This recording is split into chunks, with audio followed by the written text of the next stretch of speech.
آج ہم بات کریں گے ذوف شہوت۔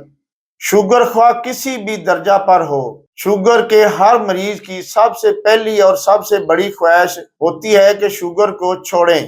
جیسے تیسے چل رہی ہے، حکیم صاحب آپ میری قوت کو بحال کر دیں۔ مریض کو نہ تو اپنی جسمانی حالت کا پتہ ہوتا ہے اور نہ ہی افعال و اعضاء سے واقفیت ہوتی ہے اور نہ ہی شوگر پیچیدگیوں کا علم ہوتا ہے۔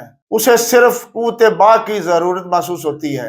ہمارا تجربہ یا مشاہدہ یہی ہے، کیونکہ ہمارے ملک میں رواج ہے کہ معمولی مرض یا شوگر وغیرہ کا تقریباً 10 یا 12 سال بعد محسوس شروع کرتے ہیں۔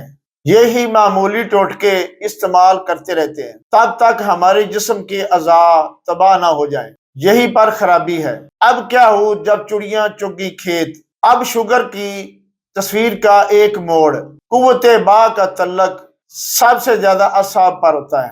جتنی دیر تک پیچوٹری گلینڈ کا ایک میسج دماغ سے نہیں حاصل ہوگا تو شہوت نہیں ہوگی۔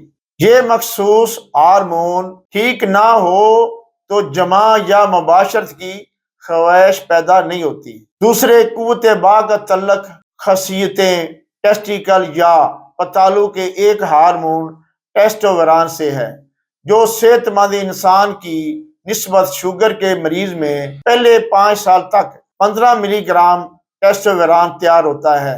اسی کے مطابق تھوڑی بہت شہوت آتی رہتی ہے۔ اس سے اگلے 2 سے 5 سال 10 ملی گرام ٹیسٹوسٹیرون رہ جاتے ہیں۔ جیسے گویا جو تندرست شخص 1 ہفتے بعد مباشرت پر قادر ہوتا تھا، اب 10 ہفتے بعد تھوڑے بہت کامیاب ہوتے ہیں۔ اس سے اگلے 5 سال میں ٹیسٹوسٹیرون تقریباً بند ہو جاتے ہیں، کیونکہ اتنے سال شوگر کا مریض رہنے والا انسان بہت سی دوسری پیچیدگیوں میں پھنس چکا ہوتا ہے۔ اب اس کی وجہ سے قوت باہ ختم ہو گئی ہے۔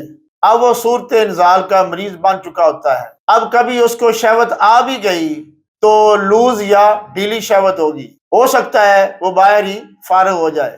اس کا دماغ دل بہت جلدی میں ہوتا ہے۔ اب اس کے جسم میں اتنی طاقت ہی نہیں ہوگی کہ وہ مباشرت کر سکے۔ وہ تو صرف انسانی فطرت ہے کہ وہ مجبور ہوتا ہے۔ لا الہ الا اللہ محمد الرسول اللہ۔ میرا ملک پاکستان زندہ باد۔